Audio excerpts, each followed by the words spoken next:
أعوذ بالله من الشيطان الرجيم بسم الله الرحمن الرحيم فاعلم أنه لا إله إلا الله واستغفر لذنبك وللمؤمنين والمؤمنات.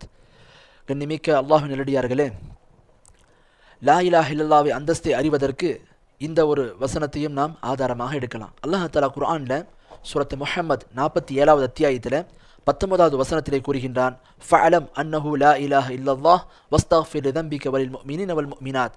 அல்லாஹ் இந்த வசனத்திலே கூறுகின்றான், நபியே நீ எங்கள் நன்றாக அறிந்து கொள்வீராக என்னவென்று, லா இலாஹ இல்லல்லாஹ் உண்மையாகவே வணக்கத்திற்கு தகுதியானவன் அல்லாஹ்வை தவிர வேறு யாரும் இல்லை என்பதை நன்றாக அறிந்து கொள்ளுங்கள் என்று அல்லாஹ் முதலாவதாக ஒரு தகவலை சொல்கின்றான்.